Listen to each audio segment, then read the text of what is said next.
अर्थव्यवस्था में शामिल हो जाएगा। और ये गारंटी जब मैं आपको देता हूं ना, बड़ी जिम्मेवारी के साथ मेरे देशवासी, मेरे परिवारजनों को ये मोदी गारंटी देता है। लेकिन जब आप ये पढ़ते हैं तो एक सवाल आपके मन में जरूर आता होगा कि इसका देश के सामान्य नागरिक पर क्या असर होगा। और ये सवाल बहुत स्वाभाविक भी है। साथियों, किसी भी अर्थव्यवस्था को आगे बढ़ने के लिए ये जरूरी है कि देश के हर सेक्टर का विकास हो। फूड सेक्टर से लेकर के फार्मा तक, स्पेस से लेकर के स्टार्टअप तक, जब हर सेक्टर आगे बढ़ेगा तो अर्थव्यवस्था भी आगे बढ़ेगी। आप फार्मा इंडस्ट्री का उदाहरण ले लीजिए। महामारी के समय भारत के फार्मा इंडस्ट्री की बहुत सराहना की गई। आज ये इंडस्ट्री 4 लाख करोड़ रुपए से ज्यादा की है। और कहा यह जा रहा है कि 2030 तक भारत की फार्मा इंडस्ट्री करीब 10 लाख करोड़ रुपए की हो जाएगी। अब ये फार्मा इंडस्ट्री आगे बढ़ेगी तो इसका क्या मतलब हुआ? इसका मतलब ये हुआ कि इस दशक में फार्मा इंडस्ट्री को आज की तुलना में कई गुना ज्यादा युवाओं की जरूरत पड़ेगी। रोजगार के अनेक नए अवसर आएंगे। साथियों, आज देश में ऑटोमोबाइल और ऑटो कंपोनेंट्स, इस इंडस्ट्री में भी बहुत तेजी से बढ़त देखने को मिल रही है।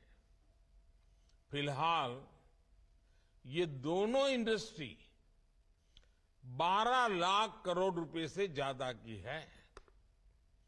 आने वाले वर्षों में इसके और बढ़ने की उम्मीद है। इस ग्रोथ को संभालने के लिए ऑटोमोबाइल इंडस्ट्री को भी बहुत सारे संख्या में नए युवकों की जरूरत होगी, नए लोगों की जरूरत पड़ेगी, रोजगार के अनगिनत अवसर बनेंगे।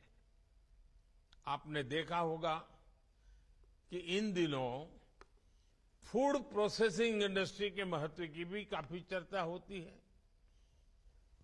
भारत का फूड प्रोसेसिंग मार्केट पिछले साल करीब 26 लाख करोड़ रुपए का था। अब अगले 3-3.5 साल में ये सेक्टर करीब 35 लाख करोड़ रुपए का हो जाएगा। यानी जितना विस्तार होगा उतने अधिक युवकों की जरूरत पड़ेगी, उतने नए रोजगार के मौके खुल जाएंगे। साथियों, भारत में आज इंफ्रास्ट्रक्चर का तेजी से विकास हो रहा है। पिछले 9 साल में केंद्र सरकार ने 30 लाख करोड़ रुपए से ज्यादा इंफ्रास्ट्रक्चर पर खर्च किए हैं। इससे देश भर में कनेक्टिविटी का विस्तार तो हो ही रहा है। इसने पर्यटन और हॉस्पिटैलिटी सेक्टर में नई संभावनाओं को जन्म दिया है। और नई संभावनाओं का सीधा मतलब है कि ज्यादा से ज्यादा रोजगार के मौके बनते जा रहे हैं। साथियों, 2030 तक हमारी अर्थव्यवस्था में टूरिज्म सेक्टर का योगदान 20 लाख करोड़ रुपए से भी ज्यादा होने का अनुमान है। माना जा रहा है कि अकेले इस इंडस्ट्री से 13 से 14 करोड़ लोगों को नए रोजगार की संभावना बढ़ने वाली है। इन सारे उदाहरणों से आप समझ कर सकते हैं कि भारत का विकास सिर्फ नंबर की रेस नहीं है। इस विकास का भारत के हर नागरिक के जीवन पर प्रभाव पड़ेगा। इसका मतलब है कि बड़ी संख्या में रोजगार के अवसर तैयार हो रहे हैं और इससे आय में बढ़ोतरी और क्वालिटी ऑफ लाइफ सुनिश्चित हो रही है। हम परिवार में भी देखते हैं ना, अगर हम किसान हैं, अच्छी फसल हुई, ज्यादा फसल हुई, अच्छे दाम मिले तो घर के अंदर कैसे रौनक आ जाती है। कपड़े नए आते हैं, बाहर जाने का मन करता है, नई चीजें खरीदने का मन करता है। घर की अगर आय बढ़ी तो घर के लोगों के जीवन में भी बदलाव आता है। जैसे परिवार में है ना, देश में भी वैसा ही है। जैसे देश की आय बढ़ती है, देश की ताकत बढ़ती है, देश में संपत्ति बढ़ती है, तो देश के नागरिकों का जीवन संपन्न बनना शुरू हो जाता है। साथियों, पिछले 9 वर्षों के हमारे प्रयासों से परिवर्तन का एक और नया दौर दिखने लगा है। पिछले साल भारत ने रिकॉर्ड एक्सपोर्ट किया। ये संकेत है कि दुनिया भर के बाजारों में भारतीय सामानों की डिमांड लगातार बढ़ रही है। इसका मतलब है कि हमारा प्रोडक्शन भी बढ़ा है और प्रोडक्शन के लिए जो नए नौजवान लगे उसके कारण रोजगार भी बढ़ा है और स्वाभाविक है इसके कारण परिवार की आय भी बढ़ रही है।